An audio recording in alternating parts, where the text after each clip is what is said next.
বিসমিল্লাহির রহমানির রহিম। আসসালামু আলাইকুম রহমতুল্লাহ। সুপ্রিয় শিক্ষার্থীরা, ক্রিয়েটিভ টিচিং মেথডের পক্ষ থেকে আমি মোহাম্মদ আতিকুল ইসলাম সুমন নিয়ে আসলাম বীজগাণিতিক রাশির উপর একটা গুরুত্বপূর্ণ ক্লাস। এই ক্লাসটাতে আমরা দেখতে পাচ্ছি, যদি কোনো প্রশ্নের চলক এবং চলকের গুণাত্মক বিপরীত সংখ্যা দেওয়া থাকে, তাহলে ওই প্রশ্ন সমাধানের জন্য অবশ্যই শিক্ষার্থীদের a+b এবং a-b এর মান নির্ণয় করতে হবে। কথাটা আমরা আরও একবার রিপিট করি। যদি কোনো চলক এবং চলকের গুণাত্মক বিপরীত সংখ্যা দেওয়া থাকে প্রশ্নে, তাহলে সমাধানের জন্য a+b এবং a-b এর মান নির্ণয় করতে হবে।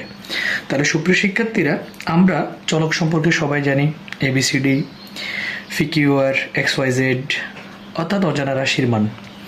তো আমরা যদি কোনো একটি চলক ধরি না, চলক যদি আমরা x বিবেচনা করি, তাহলে এর গুণাত্মক বিপরীত সংখ্যা হবে যে 1/x। আমরা যদি চলক বিবেচনা করি x, এর গুণাত্মক বিপরীত সংখ্যা হবে 1/x। তাহলে এর উপর ভিত্তি করে এটা যদি আমাদের চলক হয় আর এটা হলো তার গুণাত্মক বিপরীত সংখ্যা, বিপরীত সংখ্যা, তাহলে এটা আমাদের চলক, এটা তার গুণাত্মক বিপরীত সংখ্যা। তাহলে আমাদের চলক যদি a হয়, গুণাত্মক বিপরীত সংখ্যা হবে যে 1/a। তাহলে এই জাতীয় প্রশ্ন আমাদের পরীক্ষায় অনেকগুলো থাকে। যেমন আমরা সবাই জানি, আমাদের পরীক্ষায় প্রশ্ন থাকতে পারে x⁴ প্লাস 1/x⁴ অথবা x⁴ মাইনাস 1/x⁴, অথবা এই জাতীয় প্রশ্ন থাকতে পারে x⁵ প্লাস 1/x⁵, অথবা x⁵ মাইনাস 1/x⁵। এই দুটো প্রশ্ন আমাদের এই চলক আর তার গুণাত্মক বিপরীত সংখ্যা দিয়ে এই প্রশ্নগুলো আসে। এছাড়াও আমাদের আরও অনেকগুলো প্রশ্ন আসতে পারে x⁶ প্লাস 1/x⁶, অথবা x⁶ মাইনাস 1/x⁶। অর্থাৎ এইভাবে যতই পাওয়ার বাড়ুক না কেন, 7, 8, 9, আমরা এই জাতীয় সকল অঙ্ক সমাধান করার জন্য অবশ্যই আমাদেরকে কি করতে হবে? a+b এবং a-b, দ্যাট মিনস x+1/x অথবা x-1/x এর মান আমাদেরকে বের করে নিতে হবে এই জাতীয় যত অঙ্ক আসে সব অঙ্কের জন্য। আশা করি আমার শিক্ষার্থীদেরকে আমি এই কথা বোঝাতে পেরেছি। যদি আমাদের কোনো প্রশ্ন এই জাতীয় বা এই ক্যাটাগরিতে হয়, একটা সংখ্যা থাকবে আর একটা তার গুণাত্মক বিপরীত সংখ্যা থাকবে, এরকম উদ্দীপক দেওয়া যত উদ্দীপক থাকবে তার সকল অঙ্কের জন্য আমাদেরকে a+b অর্থাৎ x+1/x, a-b অর্থাৎ x-1/x এর মান বের করে নিতে হবে। তাহলে দেখা যাক, এরকম একটা অঙ্ক নিয়ে আমরা আসি।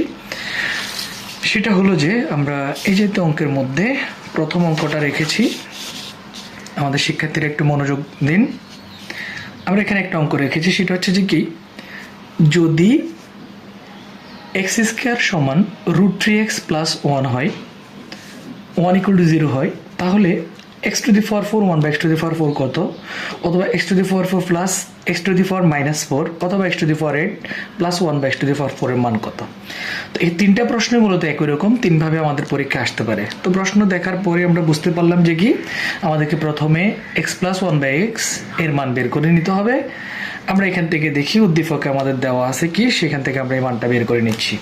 তাহলে আমাদেরকে দেওয়া আছে x² মাইনাস √3x প্লাস 1 = 0।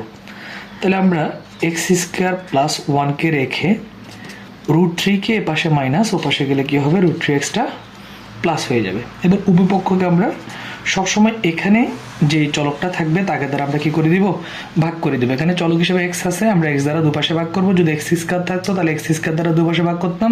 যদি x³ থাকতো এখানে x³ দ্বারা দুপাশে ভাগ করতাম, যাতে এই মানটার সাথে এই মানটা কি করতে পারি, কেটে দিতে পারি। তাহলে আমরা রাইট হ্যান্ড পাশে পাচ্ছি কত, √3। আর এখানে আমরা যদি এইভাবে লিখি x² প্লাস 1/x, অর্থাৎ এই হরটা x² এর জন্য হর, আবার 1 এর জন্য হর।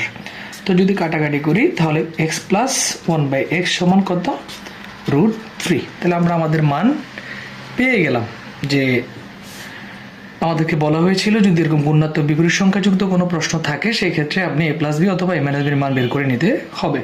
তো আমরা a প্লাস বির মান পেলাম। এখন আসেন আমরা সমাধানে যাব। তো এই অঙ্কটা সমাধান করার জন্য আমাদেরকে করণীয়ের মধ্যে দুইটা করণীয় ওরা দিয়েছে। সেটা হচ্ছে যে কি, প্রথমত আমাদেরকে বলেছে a স্কয়ার প্লাস বি স্কয়ারের প্লাসের সূত্রটা ব্যবহার করতে। তো আসেন আমরা এখন x to the power 4 plus 1 by x to the power 4 বলেছে প্রথমত প্লাসের সূত্রটা ব্যবহার করতে হবে। তাহলে প্লাসের সূত্র কোনটা?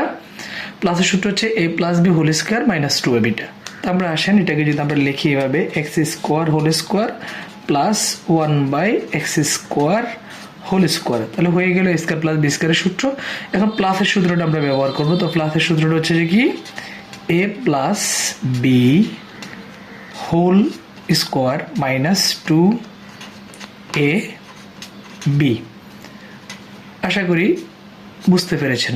এরপরে বললো আবারও a স্কয়ার প্লাস বি স্কয়ারের সূত্র হচ্ছে, আমরা দেখতেছি already a square plus B স্কয়ারের সূত্র এখানে হয়ে গেছে। প্লাস অথবা মাইনাস সূত্র ইউজ করব, অর্থাৎ আমি কি এই সূত্রটা ইউজ করব না এই সূত্রটা ইউজ করব সেটা নির্ভর করে কিসের উপরে? উদ্দীপকের উপরে। তাহলে উদ্দীপক থেকে আমি মান পাচ্ছি a প্লাস বি এর মান পাচ্ছি, তাহলে আমরা প্লাসের সূত্রটা এখানে আবার পুনরায় ব্যবহার করব। তো এখানে a plus B whole square minus 2ab। তাহলে এই দুটার পুরোটার উপর আবার কি আছে? স্কোয়ার আছে, সেটা আমরা দিব। বাহিরে মাইনাস 2 আছে, সেটা আমরা দিব। এখন আমরা মানটা বসাই দিব, ওর মান √3। তাহলে √3 হোল স্কোয়ার মাইনাস 2, x এ কাটা, উপরে কি আছে? স্কোয়ার আছে, আমরা স্কোয়ারটা দিব -2। স্কোয়ার আর রুটে কাটা যায়, 3 থেকে 2 গেলে কত? 1 হয়, মানে 1 স্কোয়ার -2, অর্থাৎ 1 থেকে 2 গেলে আনসার -1। আশা করি আমার শিক্ষার্থীরা এটা সম্পূর্ণভাবে বুঝতে পেরেছেন।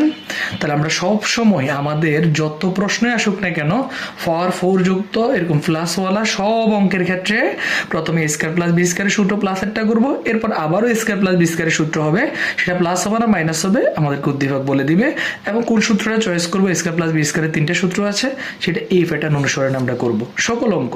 এখন যত অঙ্ক আসুক সব এই নিয়মে করা হবে। আশা করি আমার শিক্ষার্থীরা এই ক্লাসটা বুঝতে পেরেছেন। ধন্যবাদ।